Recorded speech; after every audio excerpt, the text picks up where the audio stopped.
Going back to the pay-per-view real quick, though, Woken Matt Hardy beating Bray Wyatt. The crowd was not kind towards this match at all. A wave broke out at one point. We had the beach balls out in full force on Sunday night during this match. At no other point during the show did we have the beach balls or the wave. Only during this match, which speaks volumes in regards to how people feel about this feud. Bray Wyatt, with him, that ship sailed a while ago. I feel like if they were going to do anything meaningful with Bray Wyatt, if they were going to push him at a meaningful level, they would have done it a long-ass time ago. I know he was WWE champion for a cup of coffee last year, but that was only to get Randy Orton, yes, Randy Orton, who's been here for 16 years, to get him over in the end. That was the only purpose that title reign served. And to give him a little reward for eating so much shit over the last number of 5 years on the main roster in WWE. But after that, he went back to having just forgettable matches, awful feuds, and just talking about a whole lot of nothing during his promos, which has been, the case for a while now. But with Woken Matt, he should have won, but it looks like this feud is not yet over. On the next night's Raw, before Bray Wyatt could squash Heath Slater, and he did, just not in a match, as well as Rhino, he laid down the gauntlet. He threw down the gauntlet for another match with Woken Matt Hardy at WrestleMania. Not at WrestleMania, but at any point in the near future. And I would assume it will take place at WrestleMania. He said, "I'm coming for you, Woken Matt." And I mean, wrestlers say that all the time. It's in their lingo. "Oh, I'm coming for you, brother."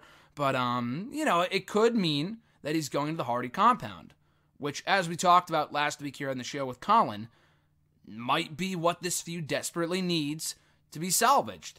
Is to incorporate other elements of the Woken, broken universe that we saw in Impact. Whether it be Queen Rebecca, Matt's wife, Rebby Sky, or Rebby Hardy, whatever. Or King Maxwell, his son, Vanguard 1, Senor Benjamin, the dilapidated boat. We need any one of those elements of the broken universe. Because really, without those elements, I feel like Broken Matt would not have been nearly as over as he was in Impact. It was those things, as part of the final deletion segment in Impact and Delete or Decay or the Great War, all that type of stuff was what helped get the Broken Matt character over and everything else associating with that character. So we need more of that in WWE. Enough of these random, just singles matches, because him and Bray, one-on-one as a regular match, have no chemistry at all. As a match, nobody cares. But if you go outside the box, you have them brawl on the Hardy compound. I think that's what really, honestly, people want to see. And we might be getting another step closer to that based off what Bray said on Monday's Raw. Now, I don't know if they're going to drag this out until WrestleMania. To be quite honest with you, I hope they do, because it'd be a nice little prominent match for both guys on the show. But it shouldn't take place in the arena. I don't know if they would have 80,000 people sitting in seats watching on the big screen as Bray and Matt brawl on the Hardy compound. They might just do it on Raw.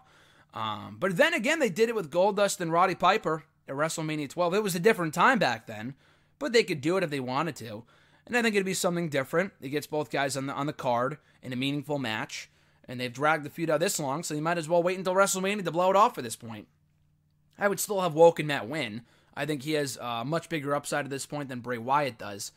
But I don't really think it's a case of Woken Matt not getting over. And I'll tell you a quick story, too, before I get back to that point, where I was watching the show on Monday with Jason and two of his friends who are not wrestling fans. Maybe casual fans at best, but they watched the show with us. And they loved the Woken Matt shit. They thought it was like one of the craziest, dumbest things, but in a good way. Holy shit, this is hilarious. But that's what Broken Matt was in Impact. It was so stupid that it got over. Good stupid. Ridiculously dumb as an AKA entertaining gimmick. And that's what they kind of did that with the match with Bray before it became an actual match on Sunday with the, I'll fade away and classify yourself as obsolete, blah, blah, blah. All that other stuff, and then, when he was doing the wonderful and doing the clapping when Bray Wyatt did his, little bridge thing that for some superstars is still scary. I thought that was great. We need more of that with Broken Matt, or Woken Matt, rather, in WWE. And the people that we were watching with, the point I'm trying to make here, the non-wrestling fans that we were watching with fucking loved it. That's the shit they want to see. So I don't think Woken Matt is a bust just yet. It's just that this feud is not doing either guy any favors. It's been a whole lot of nothing, the laughing, the promos that really don't mean anything. With Woken, Matt, that's kind of what he is. That's his whole shtick. With Bray Wyatt, it's just, we've been seeing the same thing for 5 years now, so people are just sick of it. I think putting Woken Matt in any other feud with anyone else in the roster would help get him over. But because Bray Wyatt has been just a dead character for so long now, it's hard to care about anything he's involved in. That being said, though, like I said, the final deletion, Great War, whatever you want to call it, seems to be coming, hopefully at the Hardy compound. I don't want to see a fucking no disqualification match on Raw. Who cares? They need to go outside the box with this feud by having Woken Matt and Bray go to the Hardy compound, brawl over there, maybe push Bray. How amazing would it be if Woken Matt pushed Bray Wyatt into the Lake of Reincarnation, and if only for 10 seconds, we got Husky Harris back? Would that not be great? Would that not be glorious? The company would never, acknowledge the Bray Wyatt past of him as Husky Harris. But for those of us that are, aware of his past, what he was before he became Bray Wyatt, it'd be a nice nod. So I would love to see it, but I'm not expecting it. But anyway, just a brawl on the Hardy compound with final deletion, something along those lines, would be very entertaining to watch.